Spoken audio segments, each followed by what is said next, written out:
And there I was. I was the girl from Suits. This one's wife. The charity grift is over. Hello, I'm H.G. Tudor. Charity is big business.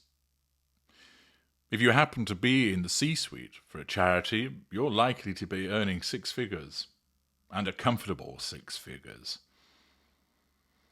What was the preserve of volunteers getting together and raising some funds and applying them directly has grown over the decades into complicated infrastructures whereby huge charitable organisations operate with vast budgets, much of which, of course, are swallowed up by those infrastructure overheads. Indeed, there are some people that refuse to donate, for their concern is that so much of the pound or dollar that they spend is taken up with the charity's costs, as opposed to it actually being spent on the people that it's meant for. It's certainly big business to get into. According to charitable aid, giving was £15.4 billion in the United Kingdom in 2024, and as per Giving USA, it was $592.5 billion in the United States in 2024. If you're able to carve a slice out of that by way of your remuneration, by gaining bonuses as a consequence of increasing fundraising for a charity, you're going to be making some significant money. And, as has long been suspected, that when it comes to Harry and this one's wife, their involvement in charities has been seen more as a grift rather than the actual role of providing frontline services. Harry has come from a charitable background because as a member of a royal family, in order to make oneself useful, it's commonly the case that the royal family member will be a patron of a charity and they will turn up, they will make speeches, they will shake their hands, they will see the volunteers, they may even do a stint volunteering themselves, bringing publicity which presumably then leads to an increase in donations. It's all good profile raising. This was something that Harry grew up with, and it was clear that he enjoyed that aspect of being involved in charities, particularly those in Africa. This one's wife had some philanthropic involvement before getting together with Prince Harry, but as I have explained in parts passing, we know that the reason that she did that was nothing to do with actually caring about the charity. It was all about making herself look good, going and doing a fashion photo shoot rather than be involved in the charity, as one memorable instance occurred. She did this to manage her facade. Look at me, I care. When in actual fact it was an opportunity for her to score some shots, some photographs that she could then use, have access to travel, access to accommodation, access to clothing, all paid for by the charity, her expenses being covered while she enjoyed a bit of a trip out of it. You'll recall, for instance, that when she claimed that she was Maltese, that was all part of a grift. It wasn't linked to charity, but it was linked to highlighting Malta as a destination. With everything that she does, as you know, it's linked to the prime aims, and it's the same with charitable involvement. When she and Harry got together and moved to the United States, it was clear that they were advised to set up a foundation, and they did so based out of Delaware, whereby only 5% of that money actually needs to be utilised for the purposes of the foundation. The other 95% can be taken up on overheads.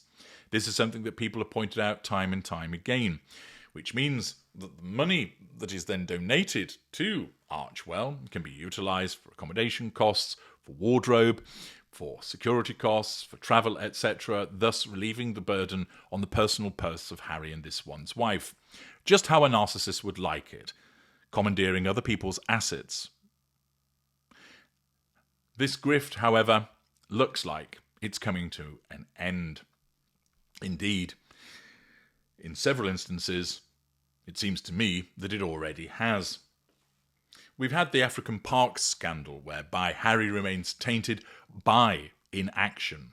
a charity that he was involved in, which has been mired in scandal, and he has done nothing to alleviate the problems that have arisen in respect of that. We have the situation with Centre Barley, which has turned into an almighty clusterfuck.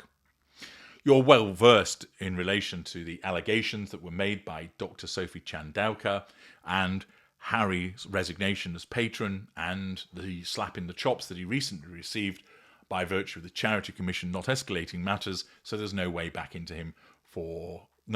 for him into the charity, resulting in a petulant response from him. What's very clear to me is that the money that was raised for Centre Barley, which undoubtedly, again, a section of it will be creamed off for the purposes of expenses, etc., came from Prince Harry and his UK-based donors, both individual and corporate. Accordingly, when he first established Centre Barley, and he was based in the United Kingdom, he was able to raise those funds. He then, at the behest of his wife, moves to the United States. The main donors for Centre Barley drop off because they're based in the United Kingdom. Harry's no longer around to bring personal presence to secure those donations. Dr. Sophie Chandauka sees this and then hires, at considerable expense, consultants in order to try and find a new income stream. Those consultants conclude you need to up your charitable receipts in the United States. However, Harry is unable to command charitable donations because basically existing donors and potential donors see that the charities have been hijacked by this one's wife as vanity projects. You only have to see the way that she behaved at Uvalde and the LA wildfires to demonstrate how whenever there is some kind of problem that a charity might attend to, along comes the tragedy tourist. The grief ghoul makes an appearance. It's not about the tragedy, it's all about her. And whilst on those occasions she didn't turn up at the behest of any charity, her behaviour nevertheless demonstrated how it's her that matters, and if a charity were involved, it would be relegated way behind her. Indeed, we have seen the way that she treated Dr. Chandauka with regard to Centre Barley at the ridiculous trophy giving, and thereafter the demands of ensuring that Dr. Sophie came out with a favourable statement for this one's wife, resulting in Dr. Chandauka explaining that she was concerned that the charity was becoming an extension of the Sussex publicity machine. We have seen how this one's wife makes Archwell all about her, and in particular the Invictus Games, where on 3 occasions she has hijacked those games. Accordingly, the grift with Centre Barley has ended because he had to resign and he's not got a way back into that charity. But what about Archwell, the main one? What is it actually doing? Well, we've heard, for instance, that they only dedicate 1 hour a week to the foundation, and we've also learned that charitable donations in respect of it have fallen off a cliff, that in actual fact, that hitherto the money that was made by their fans and supporters was minuscule, and it was large sum donations that came in. It's also clear that the culling of US aid has had its impact, whereby the charities of this one's wife and Harry benefited from a flow of money from that organisation, and that tap has securely been turned off. And yet, what are they actually doing in relation to Archwell? What updates does one see in respect of what they've been doing? We don't see them doing anything in particular in relation to Archwell in the course of this year. It seems almost to have been forgotten about. For instance, as per its own website, the August update is about Civics Unplugged. Yeah.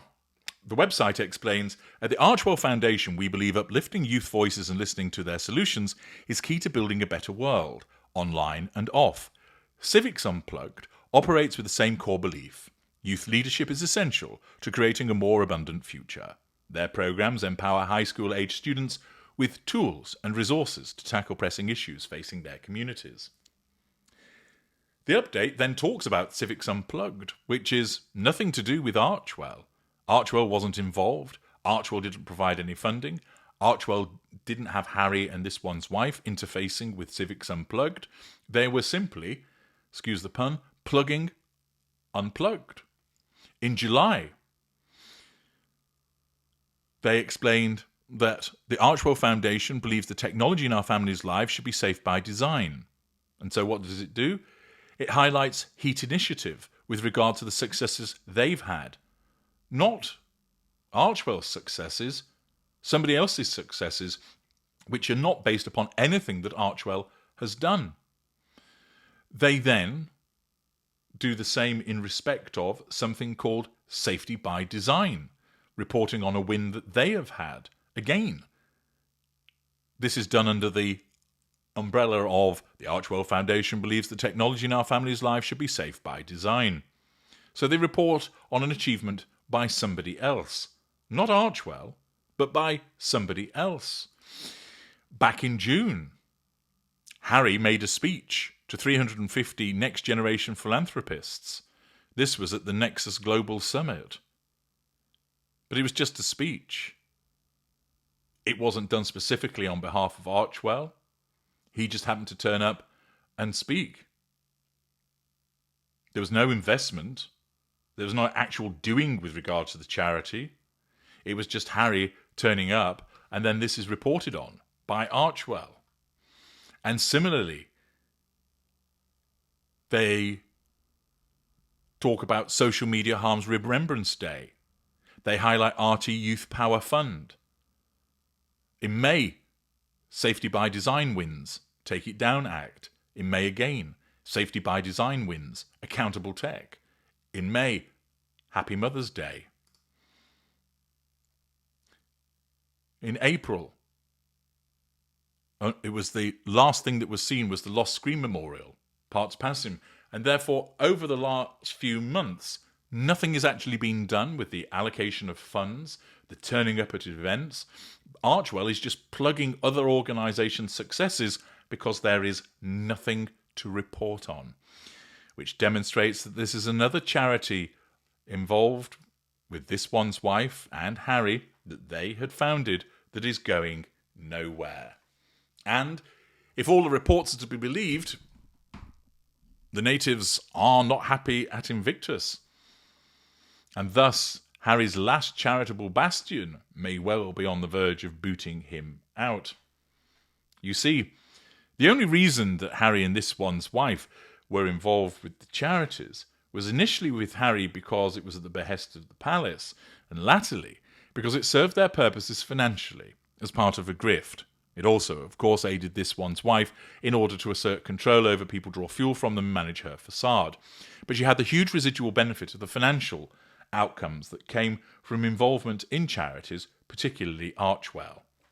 And now, with the African Park scandal, with the clusterfuck at Centre Barley, and Archwell going nowhere, it's quite clear that the charity grift is now over. I'm H.G. Tudor. Thank you for listening.